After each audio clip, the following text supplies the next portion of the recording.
awasani loo xam ne cheytaan yi waxaate li mën a fexal la awtaan Seydina baatu politique moom la ñuy jéem a définir ci boo ko bindee ci wolof dafay nekk baa laam taa keef day nekk ñeenti lettre rek lay doon bu dee ci wolofa waaye ñeenti lettre yi itam boo ko additionné daf lay yóbbu ci fukk ak benn xam nga mooy victoire fukk ak benn mooy victoire positivement moo xam ci cadre spirituel wala temporel boo ko àddadee daal da lay yóbbu ci 11 fukk ak benn la yóbbu waaye baat bi boo ko dee wax ci arab mën nga ni bismillah yi kii politique pour construire dara bu dee ku gëm yàlla balay def dara xam nga fa amul bismillah kooku mën nga ko indi ci baat bi itam xam nga ñaar lay doon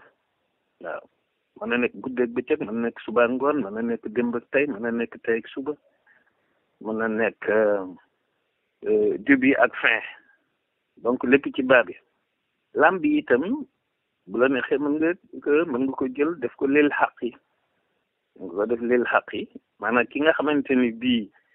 dafay jóg pour construire léegi daf koy def ci dëgg daal def ko ngir yàlla tax ko defee taag yi mën nga ko def takbiir mooy màggal yàlla te nangu ab dogalam ak yu demee noonu keef gi mën nga ko def itam kalaamun la yi nun mën nga ko def maanaam mu nekk ki nga xamante ne bii mooy jóg pour construire daal waaw nay tàmbalee ci yàlla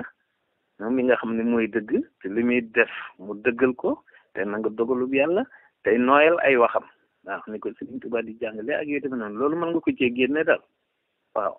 safaan bi itam contraire bi politique maanaam lii mooy positivité bi waaye contraire bi moom mooy maanaam doo tàmbalee ci yàlla waaw doo tàmbalee ci yàlla booy construire wala looy def maanaam daal doo ci boole yàlla waaw doo ci boole yàlla bu ko defee ne kon day mel na ngaa sori yàlla waaw bu ko defee yàlla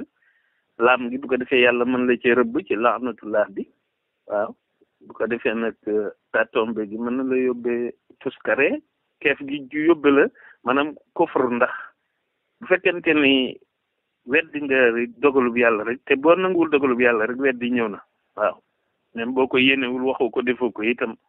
waaw une fois que nga ñàkk a accepté ak ab dogalam rek léegi weddi kufr dee dal di ñëw donc loolu mooy safaan bi maanaam ci gàttal daal kon ki nga xam ne mooy jóg di construire di politique di defar parce que politique mooy defar société wala defar leneen lu bokk ci société wala lu bokk ci yow wala lu bokk ci saw famille saw xeet sa liggéeykaay et cetera mooy defar daal politique daal mooy defar positivement waaw mooy yàq itam négativement yàq gi wax naa la ko léegi mooy contraire bi waaw benn boo gëmee yàlla itam te doo tàmbalee ci moom léeg-léeg ak càggante lay dal di jur ci doomu aadama bi waaw donc moo tax maanaam ci gàttal daal mooy kon politique daal kon ki koy def ki bëgg a construire daal di dëggal jubal leeral waaw contraire bi daal mooy dëngal jàddal lëndëmal waaw mën nga ko def daal mu baax mën nga ko def it mu ñàkk a baax mu ngi aju ci rek intention beeg démarche bi waaw ak action bi loolu itam di ko baax yi ñi politique mbaa ñi leen di bàyyi xel daf ci baax waaye ñi koy séq dafay am luy tax ñu mën a déggoo mooy lan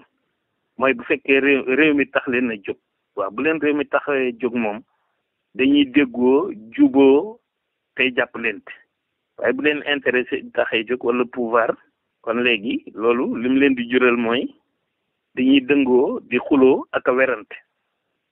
maanaam baat bi daal mën nga ci génne lu baax mën nga ci génne itam safaan bi waaye li ma bëgg fàttali rek mooy politique de vérité politique bi nga xam ne moo reposé wu ci vérité alxaqul mubin ak bi nga xamante ne bi ci politique politicienne la reposé wu ak yooyu daal yooyu idéologie ak système ñoo ko fi indi ak yooyu demee noonu waaye ñun buñ dee bàyyi xel rek joxañu ku tedd ci ñaare politique de vérité rek la ñuy mën a def loolu Omar pour mu jàll ci ñëpp dégg ko def ci baax daal dégg nga.